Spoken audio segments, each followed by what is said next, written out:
नमस्कार मित्रांनो, लग्नानंतर होईलच प्रेम या मालिकेच्या आजच्या भागात आपल्याला पाहायला मिळणार आहे। आता सर्वजण पनवेलच्या फार्म हाऊस वरती चाललेले असतात, तर तेव्हा आता जीवाच्या मनामध्ये तर घालमेलच चालू असते आणि तेव्हा त्याला तो क्षण आठवत असतो की ज्यावेळेस नंदिनी त्याला म्हणालेली असते की आपण ना उद्या तुमचा वाढदिवस पनवेलच्या फार्म हाऊस वरतीच करणार आहोत। तर तेव्हा आता त्यानंतर काव्याला ती गोष्ट आठवते की ज्यावेळेस तिने जीवाला सांगितलेलं असतं की उद्या तुझा ना वाढदिवस सगळ्यात लक्षात राहणारा वाढदिवस असेल, आणि आता जेव्हा एक हलकीशी नजर कावकडे टाकतो तर तेव्हा त्याला ज्यावेळेस ते दोघं पहिल्यांदा फार्म हाऊस वरती गेलेले असतात तो क्षण आठवतो आणि आता तो मनातल्या मनात बोलू लागतो की माझ्या अगोदर जर काका तिकडे पोहोचला ना तर वाच लागेल माझी, आणि त्याला तर खूपच घाम फुटत असतो। तर आता तेव्हा काव्या त्याच्याकडे बघते आणि म्हणते की काय बर्थडे बॉय चिप्स पाहिजे आहेत का? तर तेव्हा आता जेव्हा काही बोलता नको असं सांगतो तर तेव्हा पार्थ त्याला म्हणतो की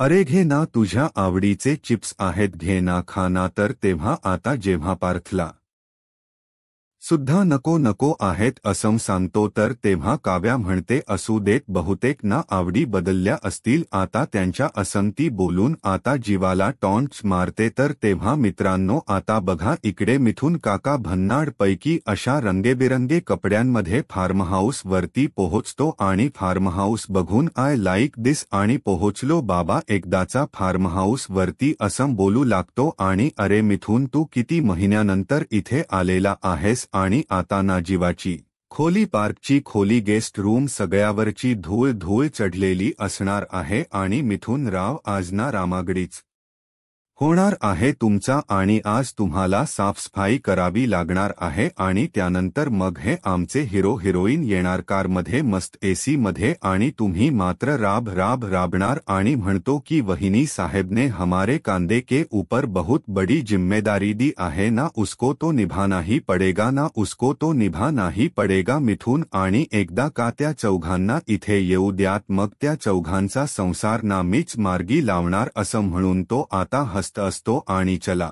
मिथुनराव साफ सफाई करायला असं म्हणून तो फार्म हाऊसच्या आतमध्ये जातो। तर आता बघा इकडे मित्रांनो जीवा एकदम शांत शांत असलेला बघून नंदिनी त्याला विचारते जीवा काय झालं, तुम्ही ठीक आहात ना, कारण गाडीत बसल्यापासून ना तुम्ही काहीच बोलला नाहीत म्हणून विचारत आहे। तर तेव्हा पार्थ म्हणतो होतेच तर, आणि जीवाला म्हणतो अरे जीवा तू तर देशमुखांची शान आहेस, प्रवासाची जान आहेस तू, आणि तो आता त्या दोघांना सांगू लागतो की तुम्हाला सांगतो आम्ही जेव्हा जेव्हा ना प्रवास करायला निघतो तो ना तेव्हा ना मग जीवाची भंकस चाललेली असते आणि गप्पा चाललेल्या असतात, आणि याच्या जोडीला मिथुन काका तर आहेच आणि दोघांची ना मस्त टीम असते असं तो सांगत असतो। तर तेव्हा आता नंदिनी म्हणते अच्छा मिथुन काका असणार का जोडीला, आणि हे तर माहितीच नव्हतं असं म्हणून त्या दोघी सुद्धा हसत असतात। तर तेव्हा जीवाला मात्र खूपच घाम फुटत असतो आणि त्याला तर खूपच टेन्शन आलेल असतं। तर आता पार्थ त्याच्याकडे बघतो आणि त्याच्या आता ती गोष्ट लक्षात येते आणि तो आता जीवाला विचारतो अरे जीवा काय झालं, एसी तर फुल चालू आहे आणि तुला घाम कसला फुटत आहे? तर तेव्हा जीवा म्हणतो अरे तसं काही सुद्धा नाही, मी तर एकदम ओके आहे असं तो सांगत असतो। तर तेव्हा नंदिनी परत जीवाला विचारते जीवा मला खरं सांगा तुम्हाला ब्र वाटत नाही आहे का? तर आता काव्यामध्येच बोलते आणि म्हणते की अहो पार्थ माझं थोडं ऐकता का, त्यांना जर ब्र वाटत नसेल ना तर पुढे एखादं मेडिकल असेल तर तिथे गाडी थांबवा, आपण औषधं घेऊ ना त्यांच्यासाठी। तर तेव्हा पार्थ म्हणतो हो हे आहेच ना इथेच पुढे मेडिकल मी थांबवतो। तर तेव्हा जेव्हा म्हणतो अरे दादा गाडी कुठेही थांबवायची काही सुद्धा गरज नाही, आपण ना लवकरात लवकर फार्म हाऊस वरती पोहोचूयात। तर तेव्हा पार्थ त्याला म्हणतो अरे हो सगळ्यात जास्त ना तूच एक्सायटेड दिसत आहेस। तर तेव्हा जेव्हा मनातल्या मनात बोलू लागतो की एक्सायटेड कुठला येथे ना भीतीने हार्ट अटॅक घ्यायची वेळ आलेली आहे आणि काकाला पण निघाल्यापासून मी किती फोन केलेले आहेत पण त्याचा तर फोनच लागत नाही आणि आता मी काय करू आणि नक्की तिकडे काय चाललेल असणार आहे आणि तर त्याच्या हाताला ना काही लागलं ना तर ना असं तो घाबरतच विचार करत असतो आणि इकडे काव्या मात्र त्याच्याकडे बघत असते आणि तिला मात्र खूप आनंद होत असतो तर जीवाची चांगलीच घाबरगुंडी उडालेली असते तर आता बघा इकडे मित्रांनो मिथुनने मात्र रामू काकाचा वेश परिधान केलेला असतो आणि तो धावतच सगळ्या फार्महाऊसची सफाई करत असतो आणि त्याने मस्त असं गाणं सुद्धा लावलेलं असतं तर इतक्यातच त्याच्या फोनची रिंग वाजते तर तेव्हा तो फोन उचलतो आणि तेव्हा मानिनीने त्याला फोन केलेला असतो तर मिथुन फोन उचलतो म्हणतो बोला वहिनी हाऊ आर यू तर इकडे मानेनी बोलू लागते आय एम फाईन थँक्यू मिथुन भाऊजी तर तेव्हा मिथुन म्हणतो अहो वहिनी तुम्ही तर फारच मोकळ्या दिसत आहे की बोला बोला असं तो म्हणत असतो तर तेव्हा मानेनी म्हणते काही नाही मी तर निवांत आहे आणि मी आणि माझी काकडी असंती म्हणते कारण तिने छान असं डोळ्यावरती काकडीचे काप वगैरे ठेवून ती विश्रांतीच घेत असते तर तेव्हा मिथुन म्हणतो अरे वाह वाह काकडी का आणि मला तर ना काकडीची कोशिंबीर खूपच आवडते एक काम करा वहिनी मस्त ना शेंगदाण टाका आणि मस्त कोथिंबीर फेकून मारा मला तर खूपच आवडते तर तेव्हा मानिनी म्हणते अहो नाही हो मिथुन भाऊजी काकडीच्या ना चकत्या डोळ्यावरती ठेवून मी ना शांत बसलेली आहे याच्या आधी फेस मास्क लावून झाला आता बर्फ लावणार आहे आणि असं सगळं काही सेल्फ पॅम्परिंग सुरू आहे घर रिकाम झाला आहे ना त्यामुळे मी स्वतःचे लाड करून घेत आहे असं ती सांगत असते तर तेव्हा मिथुन म्हणतो घर रिकाम आहे म्हणजेच पोरं निघाली का तिकडून अरे काय बोलत आहे तुम्ही वहिनी तर तेव्हा मानेनी सांगते अहो भाऊजी पोर केव्हाचीच निघालेली आहेत 2 तास झालेले आहेत आणि आता ते पोहोचतील सुद्धा असं सांगितल्यानंतर मिथुन म्हणतो अरे वहिनी 2 तास झालेले आहेत आणि तुम्ही मला आता फोन करून सांगत आहे काय आय डोंट लाईक धिस वहिनी तर तेव्हा मानेनी म्हणते अहो भाऊजी मी कधीपासून फोन ट्राय करत आहे आता तिथे रेंज नसते त्याला मी काय करणार सांगा बघू तर तेव्हा मिथुन म्हणतो ओके वहिनी पोरं यायच्या आत ना मी पटापट सगळं काही आवडतो सगळं करून टाकतो नाहीतर आल्यानंतर ना मला बोलतील ते असं तो म्हणत साफसफाई चालूच ठेवतो तर तेव्हा मानिनी आता आपल्या डोळ्यावरचे काच काढते आणि म्हणते की अहो भाऊजी आवरायला घेतो म्हणजे काय 1 मिनिट तुम्ही सकाळपासून तिथेच आहात ना मग अजून आवरून झालं नाही का तुमचं तर तेव्हा मिथुन म्हणतो अहो वहिनी ऑलमोस्ट सगळं झालेलंच आहे वरच्या रूम झालेल्या आहेत आता हॉल बाकी आहे आणि आता हॉल झाल्यानंतर ना जेवाची रूम झाली ना की मग सगळं काही डन ओके असं तो म्हणतो तर तेव्हा आता मानिनी हसू लागते आणि म्हणते की अहो भाऊजी छान आणि भाऊजी खूपच मनापासून खरोखरच थँक्यू तुम्हाला तुम्ही तिथे आहात ना म्हणून मी एवढी निश्चिंत आहे आणि खूपच छान वाटत आहे आणि असं ना आतून पॉझिटिव्ह असल्यासारखं वाटत आहे आणि असं वाटत आहे की आज ना जीवाच्या वाढदिवसाच्या निमित्ताने या चौघांच्या नात्यामधला गुंता सुटेल बघा असं ती म्हणत असताना मिथुन म्हणतो अहो वहिनी काळजी करू नका सुटेल तर तेव्हा मानिनी म्हणते अहो भाऊजी सुटायलाच हवा जीवाच्या वाढदिवसाच्या साठी का होईना चौघांनी एकत्र यायला हवं असं ती म्हणत असते तर तेव्हा आता मिथुन फिल्मी डायलॉग बोलू लागतो आणि म्हणतो की अहो वहिनी जिस चीज कोना दिल से चाहो तो पोरी कायना तो असं तो बोलतच असतो तर तेव्हा मानिनी म्हणते अहो भाऊजी हिंदी नको मराठीतच भावना बाहेर येऊ द्यात तर तेव्हा मिथुन म्हणतो बरोबर ठीक आहे मी ना आता मातृभाषेतच सांगतो म्हणजे बघा वहिनी तुम्हाला मी इतकंच म्हणतो की जे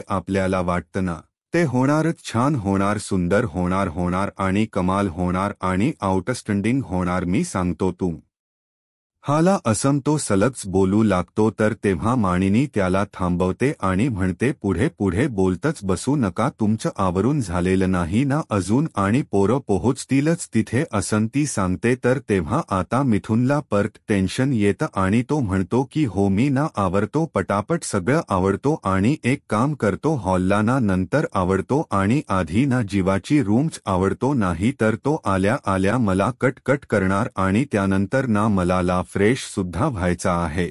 आणि वहिनी आज रात्री ना एवढा कल्ला करू ना की त्यांच्यामधला गुंता सुटूनच जाईल आणि जेव्हा पोरं परत येतील ना तेव्हा तुम्हाला ओळखू येणार नाहीत. मी तुम्हाला शब्द देतो आणि ओके का मी आता फोन ठेवतो असं म्हणून तो फोन ठेवून देतो. तर तेव्हा मानिनी इकडे खूपच खुश असते. तर त्यानंतर आता मिथून चक्क जीवाची रूम साफ करायसाठी पळतो आणि तो धावत धावतच वरती जीवाच्या रूमकडे जाऊ लागतो. आणि जेव्हा तो जीवाच्या रूम बाहेर जातो आणि त्याच्या रूमच कुलूप काढतो आणि ज्यावेळेस तो आता त्याची रूम उघडतो आणि समोर बघतो तर त्याला धक्काच बसतो आणि तो आपल्या डोक्यावरची टोपीच काढतो. तर आता बघा इकडे मित्रांनो, हे चौघ सुद्धा त्या क्षणी फार हाऊस वरती पोहोचतात आणि तेव्हा पार्थ म्हणतो आलं की फार्म हाऊस. तर आता जेव्हा एका क्षणाचा सुद्धा विचार न करता झटझट खाली उतरतो आणि धावतच सुटतो तर काव्या त्याच्याकडे बघून हसत असते. तर आता इकडे मिथून जेव्हा खोलीच्या आतमध्ये जातो आणि त्याला त्या सर्व गोष्टी दिसतात ज्या जीवाच्या आणि काव्याच्या आठवणी तिथे असतात. तर तेव्हा मिथूनच्या पायाखालची ती जमीनच सरकते आणि इतक्यातच जिव्हा धावत धावत तिथे रूमपर्यंत पोहोचतो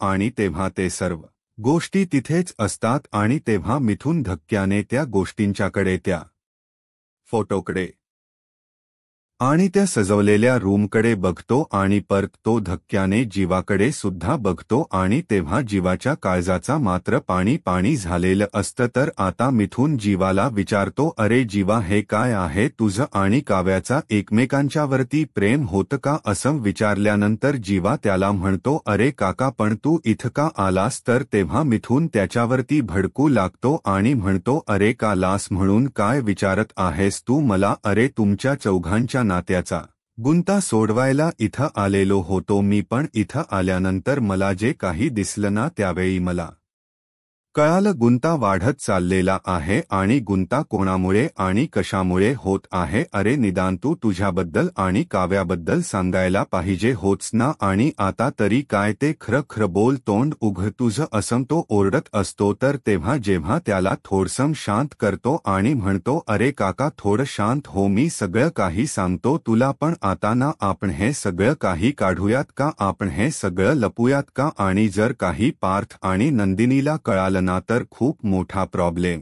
होईल रे काका. प्लीज हे सगळं लपूयात, प्लीज लपूयात, असं तो म्हणतच असतो. इतक्यात काव्या तिथे येते आणि जीवाला म्हणते, इट्स टू लेट जीवा. आणि ती आता मिथून आणि त्याच्यामध्ये येऊन उभी राहते आणि डायरेक्ट ती जीवाला बोलू लागते की आता लपवाचपवी करून काही सुद्धा उपयोग नाही जीवा. असं तिने बोलल्यानंतर आता जीवाला तर मोठा धक्का बसलेला असतो आणि इतक्यातच चक्क मागून पार्थ सुद्धा धावत येतो आणि त्याच्या मागे नंदिनी सुद्धा धावत येते. आणि ज्यावेळेस ते दोघे सुद्धा ती रूम बघतात आणि ती रूम बघितल्यानंतर त्या दोघांच्या पायकाची जमीनच सरकते. आणि आता नंदिनी जीवाकडे बघत असते आणि ती परत काव्याकडे सुद्धा बघत असते. तर चे तर डोळेच मोठे झालेले असतात आणि तो चारही बाजूने रूमकडे बघत असतो. आणि तेव्हा नंदिनी सुद्धा रूमकडे बघून परत जीवाच्या नजरेमध्ये बघत असते आणि तेव्हा तिला आता खूप त्रास होऊ लागतो. आणि त्यानंतर ती परत काव्याकडे बघते आणि आता ती जीवाला विचारते की जीवा म्हणजे तुमच्या छातीवरचा टॅटू माझ्या बहिणीच्या नावाचा आहे का? काव्याच्या नावाचा आहे असं म्हटल्यानंतर आता जीवा आपली मानच खाली घालतो आणि काही न बोलता तो शांत उभा असतो. तर नंदिनी पुढे म्हणते, आणि इतका दिवस तुम्ही माझ्याशी खोट बोललात का? तर आता पार्थ काव्याला म्हणू लागतो की आणि यासाठी तुम्हाला माझ्याकडून डिवोर्स हवा होता का? हो ना, बरोबर आहे ना, असं तो आता रागारागातच काव्याला म्हणत असतो. आणि तेव्हा काव्या डायरेक्ट त्याला हो असं सांगते. तर तेव्हा आता पार्थला तर मोठा धक्काच बसतो. तर तेव्हा काव्या पुढे म्हणते की ताई पार्थ माझा आणि जीवाच ना एकमेकांच्या वरती गेल्या वर्षभरापासून प्रेम होतं आणि अजूनही आहे असं ती अखेर त्या दोघांना सांगूनच टाकते. आणि तेव्हा तर मात्र त्या दोघांना खूपच मोठा धक्का बसतो आणि जीवा तर निशब्दच झालेला असतो.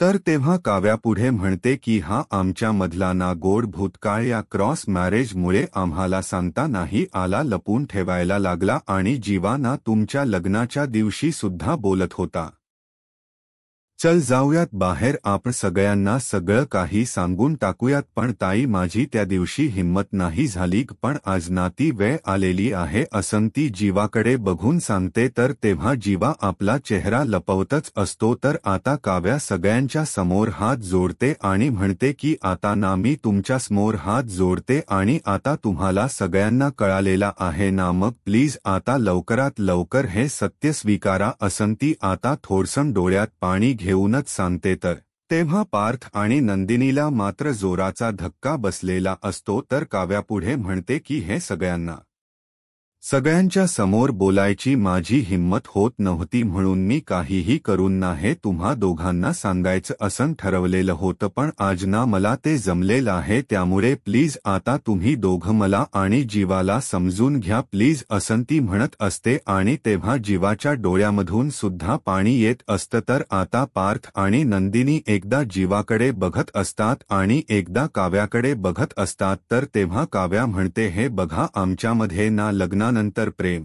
शक्यच नाही, कारण आमचा एकमेकांच्या वरती अजूनही तितकंच प्रेम आहे असं ती सांगत असते. तर तेव्हा आता नंदिनीला तर काही कळेनासच होऊ लागतं आणि ती शांत उभी असते. तर तेव्हा आता काव्या जीवाला म्हणते की अरे जीवा, तू बोल ना, सगळ्यांना सांग ना, तुझं माझ्यावरती सुद्धा प्रेम आहे आणि जिव्हापाड प्रेम करतो जीवा माझ्यावरती, अरे सांग ना. जेव्हा सगळ्यांना असं ती म्हणत असते तर तेव्हा जीवा काही न बोलता तसाच शांत उभा असतो. तर तेव्हा आता नंदिनीच्या डोळ्यामधून पाणी येऊ लागतं आणि ती आता जीवाला म्हणते, तुम्ही आणि काव्या आणि म्हणजे ना गेल्या 1 महिनाभर माझी आणि पारची तुम्ही दोघींनी फसवणूक केलीत का असं ती विचारते. आणि जेव्हा मी तुम्हाला आधी सुद्धा सांगितलेलं होतं की एक वेळे माझं नुकसान झालेलं मी सहन करू शकते, पण माझी झालेली फसवणूक मी कधी सुद्धा सहन नाही करू शकणार, मी सांगितलेलं होतं ना तुम्हाला, आठवत आहे का तुम्हाला? आणि तरीसुद्धा गेल्या 1 महिना इतकी मोठी फसवणूक करत आहे का तुम्ही माझी? आणि तुम्हाला एकदा सुद्धा सांगावंसं वाटलं नाही का हो मला? आणि प्रत्येक क्षणी माझा तिरस्कार करत राहिलात, ते याच कारणामुळे करत राहिलात का? आणि अहो मग हे कारण तुम्ही मला आधीच का नाही सांगितलं? जीवा बोला ना काहीतरी असं ती म्हणत असते. तर तेव्हा जीवा शांत उभा असतो. तर इकडे पार्थ काव्याकडे एकसारखा बघत असतो. तर आता नंदिनी पुढे म्हणते की आज ना सगळ्या नात्यामध्ये मी फोल ठरलेली आहे. माझी बहीण, तिचं एखाद्यावरती असलेले प्रेम जर ती माझ्यासोबत बोलू शकत नसेल ना, तर बहीण म्हणून मी कुठेतरी कमीच पडली आहे असं ती म्हणत असते. तर तेव्हा आता काव्याला त्या गोष्टीच वाईट वाटू लागतं. तर तेव्हा नंदिनी पुढे म्हणते की नाही, मी तर हारलेली आहे आणि आज पूर्णपणे हारलेली आहे मी.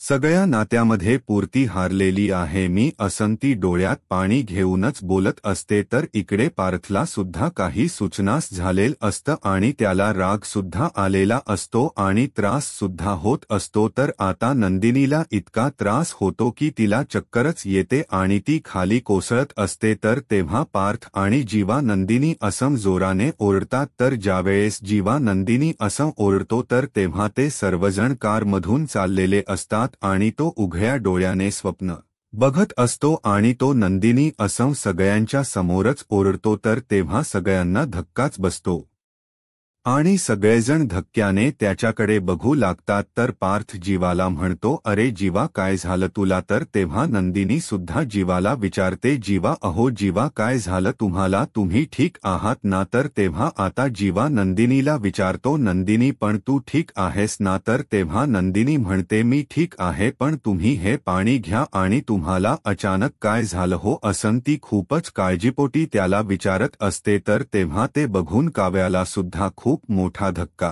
बसलेला असतो. तर आता जीवा म्हणतो, नाही नाही, पाणी नको आहे मला ते ना, मी खूप एक भयंकर स्वप्न बघितलं त्यात तुला ना, असं तो म्हणत असताना तो मध्येच थांबतो. तर तेव्हा काव्या आता जीवाला काय असं विचारते. तर तेव्हा जीवा काही न बोलता थांबतो. तर तेव्हा काव्या परत त्याला विचारते, काय झालं नंदिनी ताईला? तर तेव्हा जेव्हा काही नाही असं म्हणून सांगतो. तर तेव्हा पार्थ आता हसू लागतो आणि तो वातावरण बदलायचा प्रयत्न करत असतो. तो म्हणतो की अरे, जेव्हा तुझ्या बायकोला काही सुद्धा झालेलं नाही, छान मस्त गप्पा मारत बसलेल्या आहेत त्या, तर आता जीवानंदिनीकडे एक नजर टाकतो तर तेव्हा पार्थ म्हणतो, स्वप्न बघतोस काय?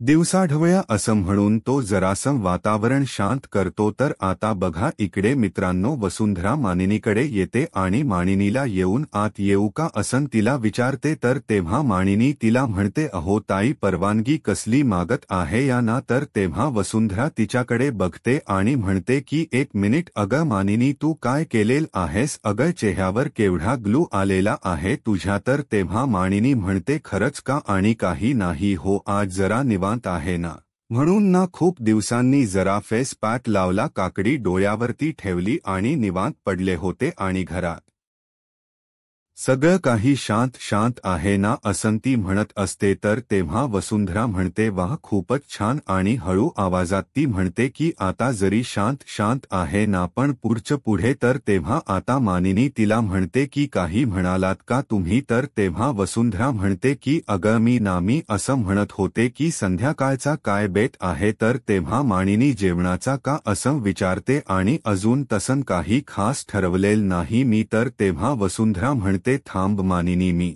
तुला आधीच सांगते की मंजुलाना हुक्की आलेली आहे आज स्वयंपाक करायची असं म्हटल्यानंतर मानिनी हणते, बाप रे, अहो नको नको वसुताई. तर तेव्हा वसुंधरा हसूच लागते आणि म्हणते की अगं मला कळत आहे. आणि तिला मला म्हणत होती की तिच्याकडे कुठली तरी रेसिपी आलेली आहे आणि ती तिला ट्राय आउट करायची आहे. आणि काय म्हणाली होती मला ती? असं म्हणून ती सांगते की स्ट्रॉबेरी घातलेली बिर्याणी असं सांगितल्यानंतर मानेनी तर म्हणते, अगं असं म्हणून ती आपल्या कानावरतीच हात घेते आणि नको नको, मला तर ना आत्ताच भीती वाटत आहे बापरे. आणि तुम्हाला आठवत आहे का, एकदा ना साधं पिठलं करायचं होतं, तर त्यात पण काजू वगैरे घालून काहीतरी विचित्रच केलेलं होतं ताईंनी. तर तेव्हा वसुंधरा म्हणते, अगं मला तर आठवतच आहे. आणि मला एकदा काय म्हणाली होती माहिती आहे का, की ताई थालीपीठात ना थोडेसे मटार घालते, तेवढंच काहीतरी वेगळं असं म्हणून त्या दोघी आता खूप मोठ्याने असू लागतात. तर तेव्हा मानिनी म्हणते, नको वसुताई ना, मला तर असं वाटत आहे की मंजुताई स्वयंपाक घरात पोहोचायच्या अगोदरच ना मी स्वयंपाक घरात शिरते. तर तेव्हा वसुंधरा म्हणते, अगं मानिनी, तू कुठे जरा शांत आहेस? आज ना वेळ मिळालेला आहे ना तुला, तर मग आराम कर, चल ये इकडे बस असं म्हणून ती तिला बसायला लावते. तर आता बघा इकडे मित्रांनो, ते अजून सुद्धा फार्म हाऊस वरती चाललेलेच असतात. तर तेव्हा आता काव्या थोडसं रागारागातच पार्थला विचारते, अहो पार्थ, अजून किती वेळ आहे फार्म हाऊस यायला? तर तेव्हा पार्थ म्हणतो, फक्त 10 मिनिट. तर तेव्हा काव्या म्हणते, हो ना, मग आता पळवा ना गाडी, किती लेट करत आहात आणि आधीच उशीर झालेला, त्यात अजून उशीर नको. तर ती असं जरास तिरकस जेवाकडे बघत बोलते. तर तेव्हा पार्थ, काय म्हणालात असं म्हणून तो काव्याला विचारतो. तर तेव्हा आता काव्या त्याला म्हणते, नाही कस आहे ना की तुमचं फार्म हाऊस बघायला मी खूपच एक्सायटेड आहे असं म्हणून मी म्हणत आहे, बाकी काही सुद्धा नाही. तर तेव्हा नंदिनी म्हणते, आणि मी सुद्धा खूप एक्सायटेड आहे. तर तेव्हा पार्थ म्हणतो, तुम्हाला सांगू का, फार्म हाऊसमध्ये ना सगळ्यात जास्त बघण्यासारखी कुठली गोष्ट आहे? तर ती गोष्ट आहे जीवाची रूम. तर तेव्हा नंदिनी म्हणते, खरंच का? आणि काव्या तर तिरकस जीवाकडे बघत असते आणि जीवाला मात्र खूप मोठा धक्का बसलेला असतो. तर तेव्हा पार्थ म्हणतो, काय मस्त सेटअप करून ठेवलाय माहिती आहे का त्याने? आणि जीवाला म्हणतो, काय जीवा बरोबर आहे ना? तर तेव्हा आता जीवा हो असं म्हणतो. तर तेव्हा नंदिनी म्हणते, अच्छा असं असेल ना, तर मी सुद्धा जीवाची खोली बघायला खूपच एक्सायटेड आहे. तर तेव्हा काव्या हणते, आणि मी सुद्धा खूप एक्सायटेड आहे. तर तेव्हा जीवा आता थोडसं काव्याकडे बघत असतो आणि तो आता मनातल्या मनात बोलू लागतो की फक्त 10 मिनिट उरलेले आहेत फार्म हाऊस यायला, नाही म्हणता मरण माझ्या गळ्याशी आलेला आहे. आणि आता सगळे तिथे पोहोचल्यानंतर नक्की काय होणार आहे असं म्हणून तो खूपच अस्वस्थ होत असतो आणि नंदिनी त्याच्याकडे बघून विचार करत असते. तर मित्रांनो, आजचा भाग इथेच संपतो आणि पुढील भागामध्ये आपण पाहणार आहोत आता सर्वजण खरोखरच फार्म हाऊस वरती पोहोचतात. तर तेव्हा फार्म हाऊस वरती पोहोचल्या जीवा गाडीमधून खाली उतरतो आणि तो आतल्या दिशेने धावूच लागतो. तर तेव्हा बाकी तिघेजण सुद्धा खाली उतरतात आणि त्यांना तर धक्काच बसतो. तर तेव्हा पार्थ जीवाशी त्याला हाक मारतो. तर तेव्हा जीवा धावतच सुटलेला असतो. तर नंदिनी म्हणते, काय झालं यांना, हे असे धावत का सुटलेले आहेत? तर तेव्हा काव्या म्हणते, कळेलच लवकर. तर तेव्हा ते दोघे सुद्धा काव्याकडे बघू लागतात. तर नेमकं इकडे घरी गुरुजी आलेले असतात आणि तेव्हा मानिनीला ते सांगत असतात की जे अट आहे ना ते बदलता येत नाही आणि जे व्हायच आहे ना ते होणारच. तर नेमका आता जेव्हा इकडे धावत धावत त्याच्या खोलीपर्यंत येतो आणि खोलीमध्ये गेल्यानंतर तो बघतो तर तिथे त्या दोघांच्या काहीच आठवणी नसतात आणि ते बघितल्यानंतर आता त्याला धक्का बसतो आणि त्यानंतर लगेच काव्या सुद्धा त्याच्या मागोमाग येत असते आणि ती मनातल्या मनात म्हणत असते